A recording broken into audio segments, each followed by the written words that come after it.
유명한 무신론자인 로버트 잉거솔이라고 하는 사람이 이 땅에 살았었습니다.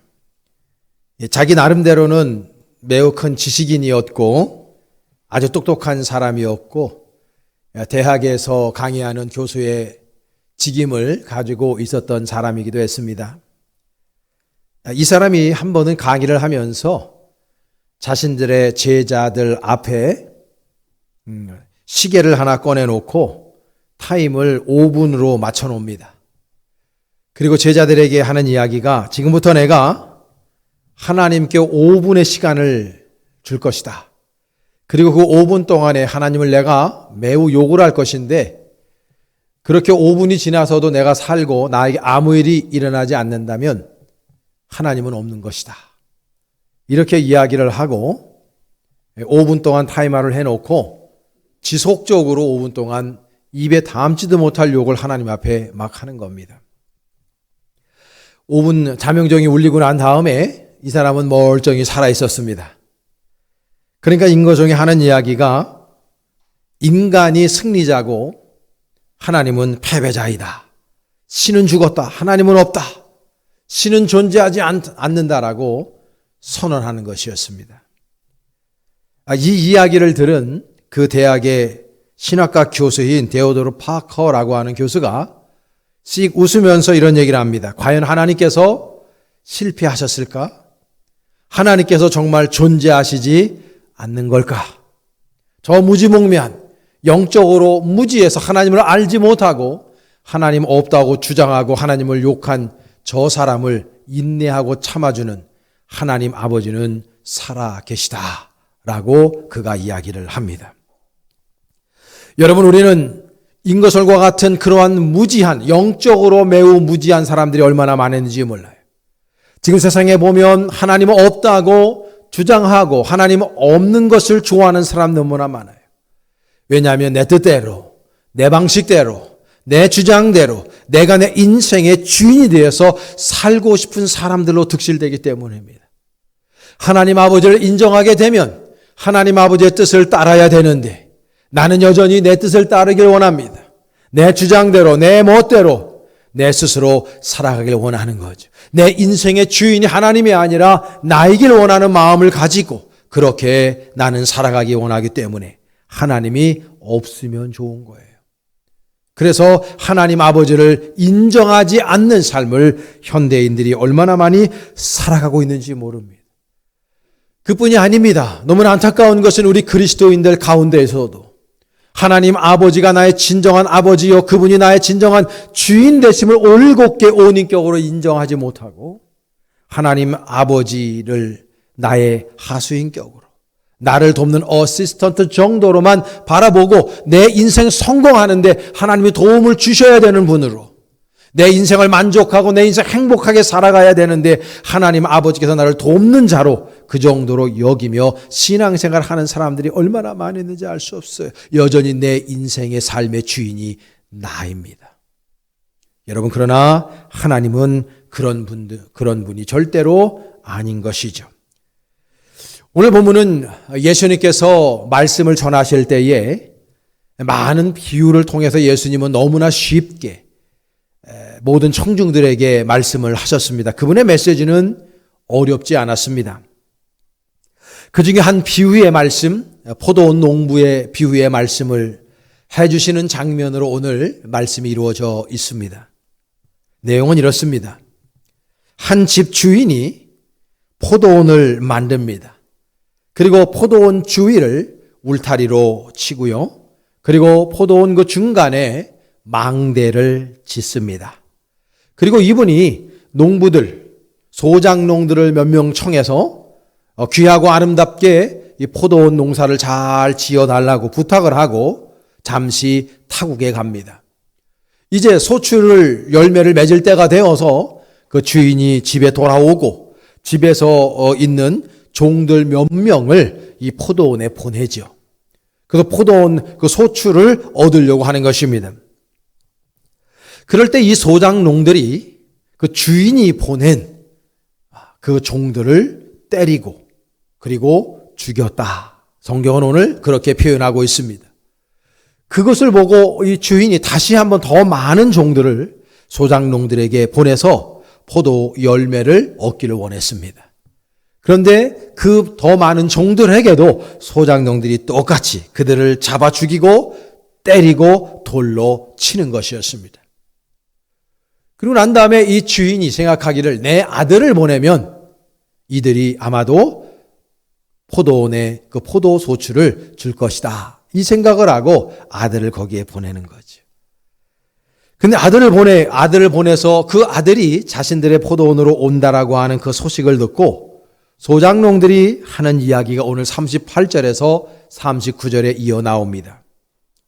말씀해 보면 농부들이 그 아들을 보고 서로 말하되 이는 상속자니 자 죽이고 그의 유산을 차지하자 하고 이에 잡아 포도원 밖에 내쫓아 죽였다고 표현해 주고 있습니다. 포도원 주인의 아들까지도 죽이는 악한 행동들을 이들이 하고 있었던 겁니다. 오늘 본문에 등장하는 포도원 주인은 하나님을 상징하고 그 아들은 예수 그리스도를 상징합니다. 그리고 그 집 주인이 보낸 그 하인들은 선지자들을 상징하고 있고 그리고 거기에 포도원에서 일하고 있는 농부들, 그 소작농들은 그 시대의 종교 지도자들을 지칭하는 겁니다. 예수님께서 지금 이 비유를 말씀해 주신 이유는 그 시대의 종교 지도자들이 이스라엘 백성들을 하나님이 원하시는 방식대로 이끌지 못하고 있는, 그래서 아름다운 열매를 맺고 있지 못한 그 모든 종교 지도자들을 비유로 그들을 비판하고 있는 내용의 메시지인 것입니다. 여러분, 하나님 아버지께서는 종교 지도자들을 세우셔서 이스라엘 그 선민 이 백성들을 하나님께서 원하시는 삶의 방식으로, 하나님께서 기뻐하시는 삶의 자리로 그들을 이끌라고 그들을 보내주셨습니다. 그런데 종교 지도자들이 타락하고 종교 지도자들이 영성이 나락에 빠짐으로 말미암아 아름다운 열매를 맺지 못하고 모든 이스라엘 백성들을 올곧게 하나님의 뜻대로 그렇게 양육하지 못한 것에 대해서 예수님이 지금 비판하고 계신 것입니다. 여러분, 지금 그 시대에도 예수님께서 열매를 올곧게 맺지 못하는 그들을 향해 비판하셨다면 지금 저와 여러분들을 향해서는 어떠실까? 여러분들에게 또 저 자신에게 묻고 싶습니다. 나는 지금 어떤 신앙의 열매들을 맺고 있는가? 이것은 우리가 이 땅 위에서 육신의 장막을 벗는 그날까지 저와 여러분들이 가장 진지하게 나 자신에게 던져야 되는 질문이라고 저는 생각합니다. 나는 지금 어떤 신앙의 아름다운 열매를 맺고 있는가? 이 질문 말입니다. 저는 이 본문을 통해서 몇 가지 아름다운 열매를 맺어야 될 것을 여러분들과 함께 말씀을 나누려고 합니다. 첫 번째로 우리가 이 시대의 그리스도인으로서 맺어야 될 영적인 열매는 첫 번째 청지기로서의 열매를 우리는 맺어야 한다고 하는 것입니다. 오늘 본문에 보면 포도원의 농부들은 그 포도원의 주인들이 아닙니다. 그 주인이 그네들을 사용하고 있는 것입니다. 그런데 지금 결국 다시 말하면 이들은 청지기에 불과해요. 그런데 이 농부들, 이 소작농들은 자신들이 마치 그 포도원의 주인인 양 행세하고 있습니다. 원래 주인이 따로 있습니다. 그런데 소작농임에도 불구하고 자신들의 위치를 잊어버리고 있는 것입니다. 여러분, 우리가 우리들의 주제를 알고 나 자신의 자리를 지키며 산다는 것은 매우 중요함에도 불구하고 절대 쉬운 일은 아닙니다. 세상적으로 바라보면 아버지의 역할, 어머니의 그 자리 지키는 것이 쉽지 않습니다. 회사의 사장으로서의 자리, 대통령과 총리와 각 장관의 자리, 국회의원의 자리, 그리고 일반 회사원으로서의 자리, 그리고 공무원으로서의 자리, 학생 또는 교사로서의 자리 지키는 게 쉬운 일이 아닙니다. 신앙적인 견주로 바라보면 목회자의 자리, 장로의 자리, 권사와 집사의 이 직임의 자리, 쉬운 것이 아닙니다. 성가대로서의 자리, 지키는 것이 쉬운 것이 아니고 교회학교 교사로서의 자리, 각 선교회장으로서의 자리, 그리고 하이브 리더로서의 그런 자리들을 지키는 것은 절대로 녹록한 일들이 아닌 것입니다. 중요한 것은 이 모든 나에게 주어진 직임은 우리 하나님 아버지께서 나에게 허락하신 청지기직이라고 하는 것을 우리는 잊지 말아야 되는 것입니다. 그러므로 청지기들은 주인의 명령에 무조건적으로 순종해야 되는 사람이지 그 주인의 말씀에 대항하는 사람이 되어서는 아니 되는 것입니다. 내가 청지기로서의 열매를 맺는다고 하는 것은 하나님 아버지 나의 인생의 온 주격이 되신 주인이 되신 그분의 말씀에 전적으로 순종하는 열매를 맺어야 되는 사람들임을 우리가 직시해야 한다는 것을 기억해야 되는 것입니다. 여러분들은 청지기입니다. 여러분들이 여러분들의 주인이 아니란 말씀입니다. 여러분들의 주인은 따로 있습니다. 저와 여러분들의 인생의 주인은 바로 우리 하나님 아버지가 되시는 줄로 믿습니다. 그러니까 여러분들의 인생을 여러분들 마음대로 살려고 하지 마세요. 오늘 본문에 나오는 소장농 같은 사람이 되고 맙니다. 우리들의 인생의 주인이 하나님 아버지이시다면 그것을 내가 믿고 실제적으로 진정으로 고백한다면 하나님께서 원하시는 방식대로 하나님이 기뻐하시는 방식대로 우리의 삶을 살아가야 할 줄로 믿습니다. 두 번째로는요, 우리는 아름다운 열매를 맺으며 살아야 되는 존재들임을 기억해야 됩니다. 오늘 비유의 배경은 포도나무, 포도원입니다. 그러니까 포도나무에는 포도 열매를 얻겠지요. 이스라엘에 가면 올리브 나무가 그토록 많습니다. 올리브 나무에서는 당연히 올리브를 따야 되는 것이죠. 무화과 나무에서는 당연히 무화과 열매를 맺게 되어져 있습니다. 그렇다면 우리가 그리스도인이라면 그리스도인다운 열매를 맺는 것은 너무나도 지당한 이야기인 것입니다. 그런데 우리의 삶을 되돌이켜 보면 정말 우리가 그리스도인다움의 그런 열매를 맺고 살아가고 있느냐? 제가 모두에도 이것이 우리들에게 가장 진지한 평생의 질문이어야 된다고 말씀을 드렸습니다. 여러분 이 말씀을 들으면 여러분 한번 생각해 보십시오. 나는 그리스도인으로 지금 어떤 열매를, 아름다운 그 열매를 맺고 있는가 말입니다. 저는 여러분들이 가장 먼저 예배의 열매를 맺으시기를 축복합니다. 예배는 우리 그리스도인들에게 있어서 생명과 같은 겁니다. 예배를 가장 귀하게 여긴다면 여러분들의 가치관 가운데에 내 인생에 있어서 이제는 그 어느 것보다도 예배가 가장 중요한 것임을 여러분들이 깨닫고 인정한다면 여러분의 인생은 이미 성공한 줄로 믿습니다. 아무리 교회를 다니면서도 성공을 해요? 아무리 물질을 많이 얻어요? 아무리 여러분들이 스테이터스가 올라가요? 아무리 여러분들이 건강해요. 아무리 여러분들이 권력을 가져요. 명예를 얻어요. 그렇다 손 치더라도 여러분들의 가치관 속에 예배가 제1의 관심사가 아니라면 여러분들의 인생은 절대로 성공한 인생이 아님을 기억해야 됩니다. 세상 사람들은 그걸 성공이라고 이야기해요. 그러나 예배가 내 인생의 가장 중요한 개념이고 이 예배가 가장 중요한 나의 관심사라고 하는 것, 이것이 2차적인 관심사로 밀려나게 되면 그 사람은 그리스도인다운 그리스도인이 될 수도 없을 뿐만 아니라 하나님의 마음을 근심케 하는 자라는 걸 기억해야 됩니다. 처음에 예배당에 나와서 초신자 때는 예배에 대한 가치를 잘 몰라요. 그런데 신앙생활을 하다 보면 예배가 얼마나 중요한 가치인지를 점점 깨닫게 되고 예배에 생명을 거는 자가 될 때 하나님은 그 사람을 진정 하나님의 자녀요, 진정 성공한 인생이라고 인정해 주실 줄로 믿습니다. 여러분 예배의 열매를 맺으시기를 바랍니다. 또 하나는요, 전도의 열매를 맺어야 됩니다. 아름다운 열매죠. 여러분 우리 이 전도라고 하는 것은 저는 그렇게 정의합니다. 신앙생활의 종합예술이다. 저는 이렇게 생각해요. 그래서 올해 표효를 전도는 기적이다. 전도는 기적입니다. 이건 종합예술입니다. 어떤 사람이 믿음이 좋은 사람이냐? 전도 잘하는 사람입니다. 전도 열심히 하는 사람입니다. 생명을 걸고 한 생명이라도 주님 앞으로 나오게 하는 사람, 그 사람처럼 믿음 좋은 사람이 어디 있겠습니까? 여러분 잘 생각해 보세요. 여러분들은 어떻게 예배당에 나오기 시작하셨나요? 어머니 뱃속에서부터 모태신앙으로 나오신 분도 있지만은, 여러분 모든 분들이 어떤 사람의 기도를 통해서, 어떤 사람의 전도를 통해서, 어떤 사람의 사랑을 통해서 여러분들이나 저나 이 자리에 있다는 것을 잊지 말아야 됩니다.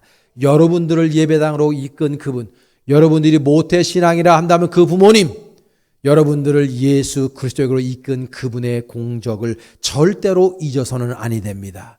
왜입니까? 우리가 그분 때문에 영생을 얻었기 때문인 것입니다. 그 어느 것으로도 보상할 수 없어요. 그 어느 것으로서도 그 가치를 더할 수가 없어요.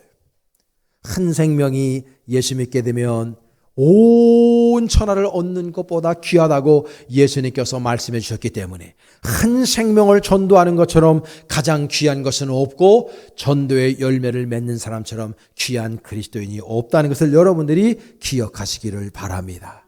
할렐루야. 바울이 그렇게 살았어요. 베드로가 그렇게 살았습니다. 디모데도 그렇게 살았습니다. 브리스길라 아굴라 부부도 그렇게 살았습니다. 베베도 그렇게 살았습니다. 루디아라고 하는 여인도 그렇게 살았습니다. 아볼로도 그렇게 살았습니다. 우리가 알고 있는 성경상에 나오는 위대한 인물들이 다 그렇게 살았어요. 예수님 증거하다가 자신들이 순교까지 당했습니다. 한 생명을 구원해내는 가치가 얼마나 위대한 가치가 있는지를 깨달았기 때문에 그들이 그러한 놀라운 삶을 살아냈던 걸 우리는 기억해야 되는 것이죠. 올 한 해 여러분 한 사람이라도 반드시 주님께로 이끄는 귀한 주님의 그리스도인 될 수 있기를 축복합니다. 그 다음에 하나는요, 각종 성령의 열매를 우리 맺으며 살아야 돼요. 여러분 잘 알지요? 갈라디아서 5장 22절 23절에 보면 오직 성령의 열매는 사랑과 희락과 화평과 오래 참음과 자비와 양선과 충성과 온유와 절제니 이 같은 것을 금지할 법이 없다고 성경은 우리에게 말씀을 전해주고 있어요. 이 성령의 9가지의 열매는요, 단어만 들어도 기뻐요. 단어만 들어도 우리 마음을 울려요. 얼마나 귀한 단어인지 몰라요, 이 단어들이. 이러한 아름다운 성령의 열매들을 우리가 맺는 삶을 살아야 되는 것이. 그런데 그리스도인들 가운데 미움의 열매를 맺는 사람들이 있어요. 시기와 다툼과 질투의 열매를 맺는 사람들이 있어요. 다른 사람들을 욕하고 다른 사람들을 까십하고 부정적인 마음을 가지고 부정적으로 다른 사람들을 말을 하고 전하고 다니는 사람들이 있어요. 교회를 해하려고 하는 사람이 있어요. 섹트를 만들려고 하는 사람이 있어요.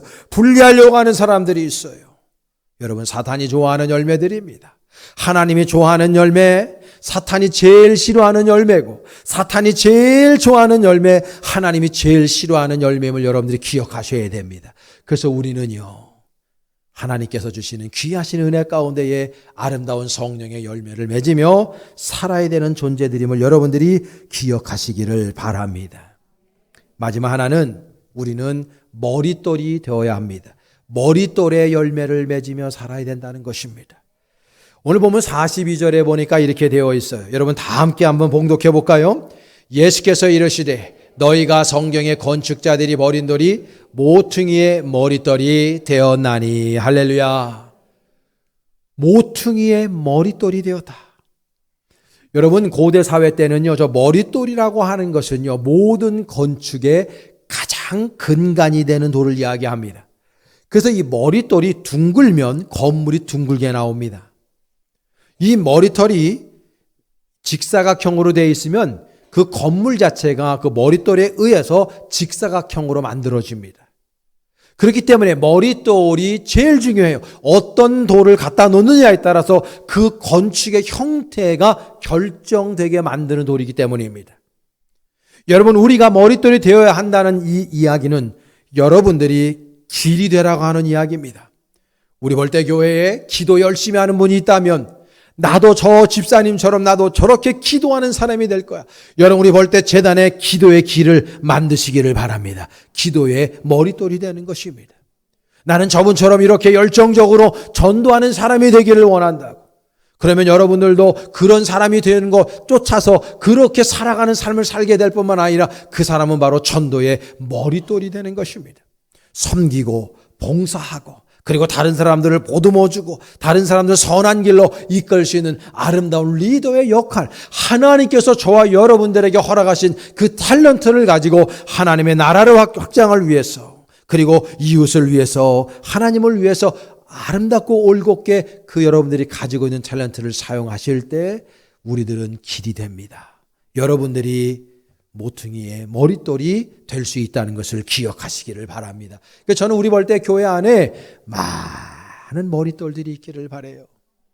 전도하면 떠오르는 사람, 사랑 그러면 떠오르는 사람, 섬김과 희생 그러면 떠오르는 사람, 전도 그러면 떠오르는 사람, 찬양 그러면 떠오르는 사람, 예배 그러면 떠오르는 사람, 여러분 그러한 길이 될 수 있기를 간절히 축원합니다. 어느 선량한 성공의 주교에게는 자신이 매우 사랑하는 귀한 아들 하나가 있었는데, 그 아들은 굉장히 어린 나이임에도 불구하고 하나님의 말씀을 듣고 묵상하고 예배드리는 것을 가장 즐거워했던 어린이였습니다. 한 번은 이 어린 아들이 아버지 주교에게 이렇게 묻습니다. 아버지, 성경을 읽다 보니까 그룹이라고 하는 단어와 스랍이라고 하는 단어가 나오는데 무슨 뜻이에요? 라고 물어요. 그러니까 아버지가 이런 얘기합니다. 그룹이란 지식을 뜻하는 히브리어이고 스랍이란 열정이라는 뜻을 가지고 있는 히브리어이다. 아버지가 생각할 때에는 그룹이라고 하는 말은 하나님을 가장 많이 알고 있다라고 하는 그런 천사를 이야기하는 것 같고, 스랍이라고 하는 천사는 아마도 하나님을 가장 사랑하는 천사 같아. 이렇게 말해줍니다. 그 아버지의 말을 듣고 잠시 침묵했던 그 어린 아들이 아버지에게 이런 얘기를 해요. 아버지, 만약 내가 죽어서 천사가 된다면 나는 그룹보다는 스랍이 될 거예요. 왜? 그렇게 물으니까 이 아들이 이런 얘기를 합니다. 나는 하나님 아버지 그리고 모든 사람들에 대해서 모든 것에 다 알기보다는 그 무엇보다도 우리 하나님 아버지를 사랑하기를 원하기 때문이에요. 이렇게 얘기합니다. 여러분, 우리가 인생을 살아가면서 하나님을 사랑하는 것처럼 중요한 것은 없습니다. 지금으로부터 25년 전만 하더라도 펜타곤 같은 데에서 거기에 있는 비밀 문서를 끄집어내려면 한 2급 정도 되는 사람들, 그 사람들이 끄집어낼 수 있는 지식을 저와 여러분은 지금 네이버나 구글에서 프리로 그때보다도 훨씬 더 많은 지식을 우리가 공짜로 얻을 수 있는 시대를 살아가고 있습니다. 그런데 중요한 건 뭐냐면 이 현대인들이 이렇게 많은 지식이 있어요. 그런데 삶이 버거워요. 삶이 힘들어요. 삶이 내 뜻대로 안 돼요. 그만큼 지식이 있으면 잘 먹고 잘 살아야 되는데, 행복하게 살아야 되는데, 기쁨과 즐거움 가운데 살아야 되는데 그렇지 못해요. 왜 그럴까요, 여러분? 내가 가지고 있는 지식처럼 살지 못하기 때문이에요. 아는 것처럼 살지 못하기 때문이에요. 왜 아는 거죠? 우리 그리스도인들도 마찬가지입니다. 왜 아는데 내가 기도해야 되는 거 압니다. 전도해야 되는 거 압니다. 섬기고 봉사하고 희생해야 되는 거 모르는 그리스도인이 어디가 있겠습니까? 다 알아요. 그게 정말 좋은 그리스도인이 되는 길이라는 걸 알아요. 근데 아는 것처럼 행동하지 않으니까 문제예요. 왜 우리는 그거를 아는 거를 행동에 옮기지 못할까요, 여러분? 우리가 하나님을 그만큼 사랑하고 있지 않기 때문인 것입니다.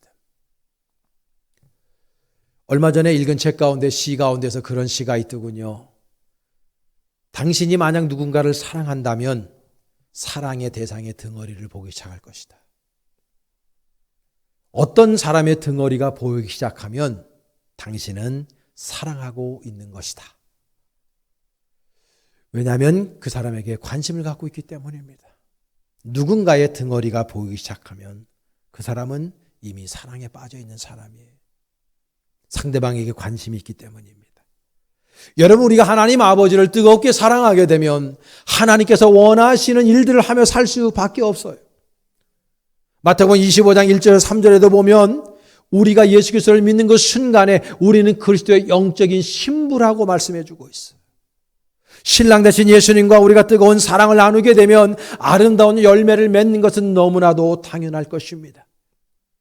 사랑의 열매를 맺을 수밖에 없고 성령의 열매를 맺을 수밖에 없고 하나님 아버지 앞에 순종의 열매를 맺을 수밖에 없고 예배를 귀하게 여길 수밖에 없고 한 생명을 구원하는 것 우리 신랑 되신 예수 그리스도께서 가장 좋아하시는 일이므로 우리가 그 일을 행사하는 것은 너무나 당연할 것입니다. 사랑하는 여러분, 무엇을 하려고 하기 이전에 먼저 하나님 아버지를 뜨겁게 사랑하는 여러분 되시기를 축복합니다. 그럴 때 모든 일들 우리는 다 해낼 수가 있는 것입니다. 우리나라 사람이면서 일본 프로 야구에서 명성을 날렸던 장훈이라고 하는 분이 있습니다. 스포츠를 좋아하는 분들은 장훈 씨를 다 알고 있을 겁니다. 한 번은 그분이 TV에 나와서 이분이 지금 80이 넘으셨는데요. 인터뷰를 하는 내용을 제가 들었습니다. 일본에서 야구를 너무나 잘하니까 이분이 1959년부터 프로야구에 입단해서 했는데요. 일본 사람들이 일본인으로 귀화하라고 그렇게 종용합니다. 모든 이 기자들이 모여서 그분에게 그런 이야기를 할 때 기자들 앞에서 장훈 선생이 이런 얘기했어요. 와다시와 한국인 데스. 나는 한국 사람입니다. 이렇게 얘기했어요. 다시 말해서 나는 일본인으로 귀화하는 것을 원치 않습니다. 나는 한국인이기 때문입니다. 그 뜻입니다. 그러니까 이 대서특필돼 가지고 일본 열도가 장훈을 미워하기 시작합니다. 이제 그가 그 기사가 나간 다음에 타석에 섰습니다. 그러자 관중 속에서는 엄청난 야유가 함성이 나오기 시작합니다. 한국 니카이로 조선징은 가라. 조선진 빠가요로. 그러면서 입에 담지도 못할 욕을 하면서 장훈을 향해서 모든 관중들이 야유를 도합니다. 그래서 심판이 잠시 경기를 중단시켜요. 장훈이 잠시 더가웃으로 갔다가 심판이 경기 재개를 시작했을 때 그가 타석에 나와서 모자를 벗고 거기에 있는 모든 관중들에게 정중하게 인사를 하면서 그가 이렇게 얘기합니다. 하이, 와다시와 한국인 데스. 그렇습니다. 나는 한국 사람입니다. 그러면서 자신은 귀화하지 않을 것에 대해 다시 한번 그 경기장에서 모든 일본인이 보는 앞에 선언했습니다. 그리고 그가 타석에 섰습니다. 여러분, 그가 홈런을 때렸을까요? 삼진아웃을 당했을까요? 안타를 쳤을까요? 장타를 쳤을까요? 그때 그분은 장외 홈런을 쳤습니다. 보란듯이. 이분은 22년 가까이 일본 프로야구를 지배하면서 통산 타율이 3할 1푼 9리를 쳤습니다. 야구 좋아하는 분들은 이게 얼마나 높은 타율인지 아실 겁니다. 홈런을 504개나 쳤고 그 일본의 프로 생활하는 동안에 수위 타자를 7번이나 지냈고 이분의 별명이 안타 제조기였습니다. 우리나라가 1982년도인가에 그때 KBO가 처음으로 창설될 때 우리나라에 그 프로야구를 창설하는데 어마어마한 도움을 주었던 분이기도 합니다. 지금 모든 야구계의 레전드로 그렇게 계신 분이죠. 이분이 2018년도 한국을 방문하고 조선일보 기자와 인터뷰한 내용이 이렇습니다. 난 조국에 대해 자긍심을 갖고 있습니다. 국적은 종이 하나로 바꾸는 것이 가능하지만 민족의 피는 바꿀 수 있는 게 아니기 때문입니다. 그래서 이분은 끝까지 우리나라의 국적을 포기하지 않으므로 대통령 훈장까지 받은 분이 되었습니다. 이분은 우리 조국을 사랑했기 때문에 그런 야유와 그러한 멸시와 그런 비방과 그리고 욕설과 그리고 생명의 위협 속에서도 외길 인생을 가며 최선을 다해 성실한 삶을 살아가며 조선인으로서의 대한민국 국민으로서의 자긍심을 버리지 않고 꿋꿋하게 지금까지도 살아내고 있는 분이 되는 것입니다. 왜? 우리나라 조국을 사랑하기 때문인 것이죠. 사랑하는 여러분, 하나님을 사랑할 때 우리도 아름다운 성령의 열매를 맺게 될 줄로 믿습니다. 그래서 우리는 성령의 열매, 예배의 열매, 그리고 기도와 전도의 열매뿐만 아니라 모퉁이리 돌이 되어서 내가 청지기의 정신을 가지고 나는 하나님 아버지를 주인으로 모시고 있는 일꾼, 종에 불과한 사람이라는 걸 기억하고 하나님 기뻐 받으시는 성령의 열매를 날마다 맺으며 살아가며 하나님 앞에 잘했다 칭찬 들을 수 있는 충직스러운 주님의 자녀들로 살아낼 수 있기를 간절히 축원합니다.